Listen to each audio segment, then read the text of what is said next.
ওম মঙ্গলম ভগবান বিষ্ণু। আজ শ্রীমদ্ ভাগবত গীতার প্রথম অধ্যায়ের তৃতীয় শ্লোক।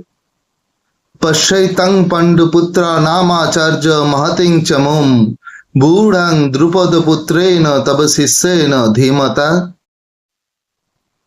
হে আচার্য, পাণ্ডবদের মহান সৈন্যবল দর্শন করুন, যা আপনার অত্যন্ত বুদ্ধিমান শিষ্য ধ্রুপদের পুত্র অত্যন্ত দক্ষতার সঙ্গে ব্যূহের আকারে রচনা করছেন।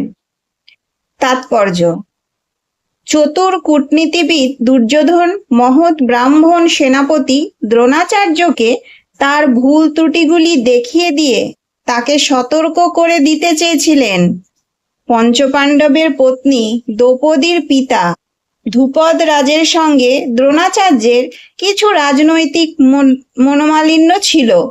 এই মনোমালিন্যের ফলে ধ্রুপদ এক যজ্ঞের অনুষ্ঠান করেন এবং সেই যজ্ঞের ফলে তিনি বর লাভ করেন যে তিনি এক পুত্র লাভ করবেন, যে দ্রোণাচার্যকে হত্যা করতে সক্ষম হবে।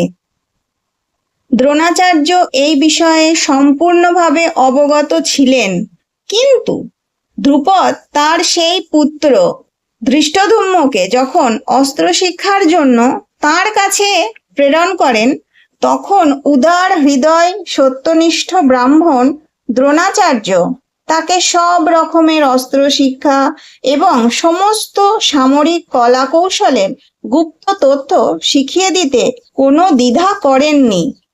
এখন কুরুক্ষেত্রের যুদ্ধক্ষেত্রে ধৃষ্টদ্যুম্ন পাণ্ডবদের পক্ষে যোগদান করেন এবং পাণ্ডবদের সৈন্যসজ্জা তিনিই পরিচালনা করেন।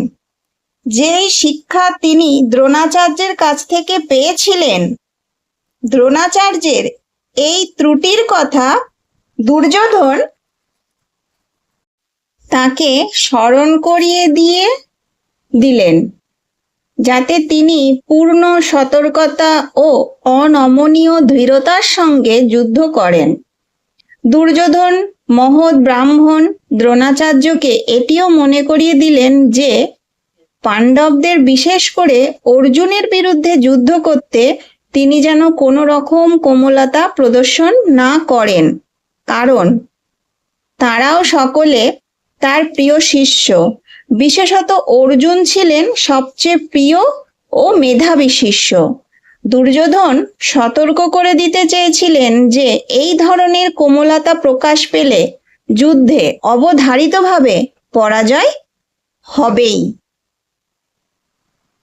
ভিডিওগুলি যদি ভালো লাগে অবশ্যই ভিডিওতে একটি করে লাইক করে দেবেন, ভিডিওগুলো একটু বেশি বেশি করে শেয়ার করে দেবেন, আর চ্যানেলটি অবশ্যই সাবস্ক্রাইব করে রাখুন। প্রত্যেক দিন নতুন নতুন ভিডিও আসবে, আর গীতার প্রত্যেক দিন একটি করে শ্লোক তার বাংলা ব্যাখ্যা থাকবে। আশা করছি আপনাদের সেটি ভালো লাগবে।